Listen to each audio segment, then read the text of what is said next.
experience these things. You meet a lot of friends, and throughout the course of your career, you lose people, but you always gain friendships. Are you excited to go back home for a training camp and get in all in for the season? Well, it's big for me just to go back. I've been lucky. I played for the Bobcats. My dad was from North Carolina, so we had training camp in Wilmington. And for San Diego, it's always special because I usually take the guys to a little dinner spot, or maybe do the rookie take them to a bar, make them sing or something. But I get to go to dinner with my mom and hang out and chop it up with her. So San Diego is obviously a special place for me. Do you need "Hello, my name is" tags for today? Do you know these guys? I know guys that are on the rosters right now, but you know what? The NBA is a small family, so you know guys like Wesley and Beasley and stuff like that. So I think for the city of Phoenix, they do. I think I think we were at the W the other night, and the security wouldn't let Kendall Marshall in. They didn't know who he was. They didn't know who he was. I said you might wear his North Carolina T-shirt to help him out. But, it happens like that though. What about your role on this team? You really are the leader. Yeah, you know what? To me, it's natural. I mean, I feel like I've always been a natural leader.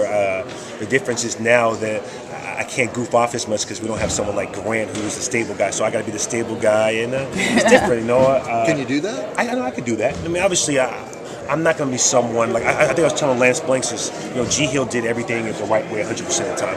I'm more like an 80-20 where my personality, as it's who I am, being humor-wise. But for me, it's a different role. I'm now 27, got 2 kids, so it's time for me to grow up a little bit. You're going to retire your TV career then while you're playing?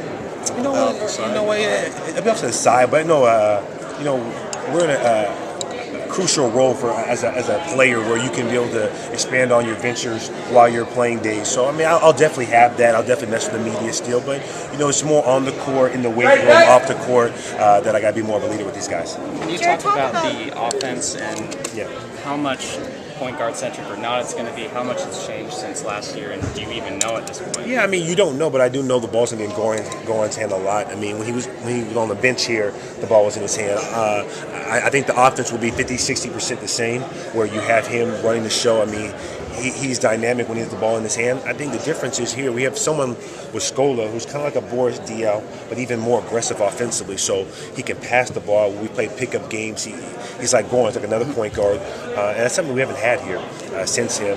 So I'm excited with him. So I could definitely see us running the offense through him down low at times, and that's what we're going to need. Do you have any words for Channing? I know you guys are really good friends and it's going through a hard time. Do you have any words for him? Well, you know what? I saw him yesterday. With someone with Channing is, take your time, relax, don't get your heart rate up. And it's a time for him to go ahead. He just had a daughter. It's time for him to chill back and relax. It's kind of hard to take positives when you can't be able to do something you love. But for him to be able to come home and chill with his family and wife, he's still getting paid, so it's a good thing. Most people, when you have heart problems, you can't work. So, I just wish him the best, and I hope he comes back. I think it'd be a good story, him being here next media day, taking a year off, and coming back to the Suns. As the longest tenured player, how do you think this team feels as opposed to teams in the past? Well, I think this team's, a lot of confusion. I think a lot of it were the question marks of like, hey, what's my role coming in? Beasley's a new guy here where a lot of questions on him. It's your third team. Can you be a leader? Can you score? Someone like Marshall, it's his first time going through. Me, I've been around here. I know you guys. It's something for me. You guys asked me being a leader. I thought last year I was a leader with this team. Steve and Grant weren't the most vocal people in the huddles. If there was a camera when TNT or ESPN was on, I was talking more than they would. So it's a lot of question marks and a lot of stuff that has to be answered in these next couple of weeks and a couple of months of the season. How much do you think the system's going to change because of the personnel? Yeah, someone just asked that. I think that I think 50-60% should be the same. Where I think that Goran, he's going to have to do a lot of similar stuff to Steve. What the difference is Scola. We don't have anyone since Boris type that's been him. He can pass, he can score in a low block. So I could definitely see us running through him. Then you have Beasley, who we didn't mention, who's probably our best offensive player, who can score from the mid block, kind of like a Carmelo.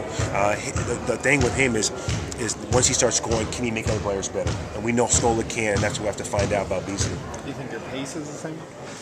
Well, we're going to have to play fast. We definitely have to play fast. It's not like you have someone like Shaq or Kobe where you throw the ball into. We have to get easy buckets, but defensively we have to take huge leaps and bounds that we did last year for us to have a successful season. How are you guys going to help Michael get there? Well, for me personally, it's just showing what when we're out there in training camp and practice, just seeing, hey, Beasley, you got to make that pass. He has a tendency to hold the ball a lot, kind of like Carmelo, where he can do that when you have an ISO, but when we do pick and rolls and he catches it, especially if I'm open in that corner, you better swing. That's for one. But for two, it's making people better. We know he can score. He's been scoring since he came out the womb. The question is, can he make people better? And we had Steve to do that. Now we have Scola, Goran, myself, but we're going to need him to become a lot better in that category. Jared, they list you in here as a forward. A forward? You'll be playing more off-time. Yeah, I mean, Alvin tell you what I'll be playing. I mean, for what? I feel like, for me, defensively, I'm going to probably guard the best player.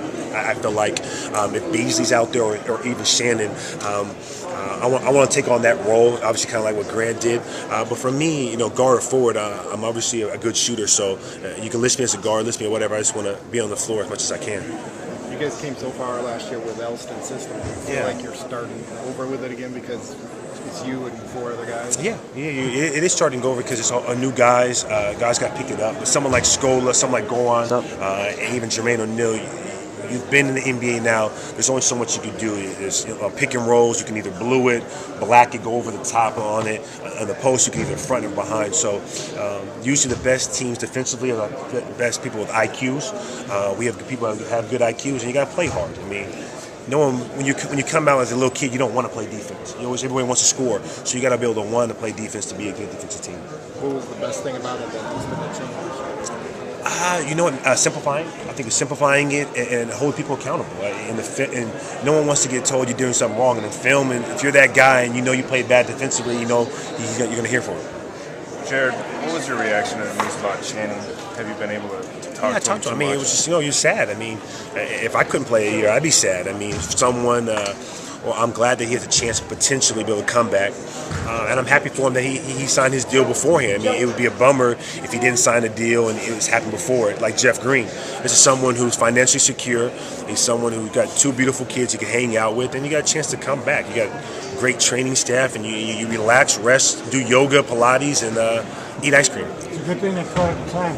Huh? It's a good thing they caught it at the time. Yes, no. I mean, that's the biggest thing. I mean, you don't want to have any implications of something happening on the court, and the NBA makes you do that.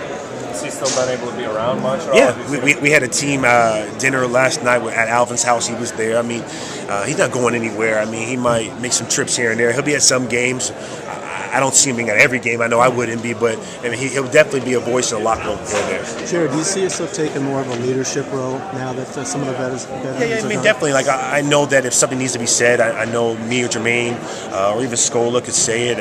I'm someone where I try to hold people accountable. Even when Steve and Grant were here, where if someone's doing something wrong, get on them. But more so in the weight room, taking that initiative, being one of the early guys. I was always, top 5. But G and Steve were always the first ones, and that was their role in this team. So now I'm trying to slip into that role.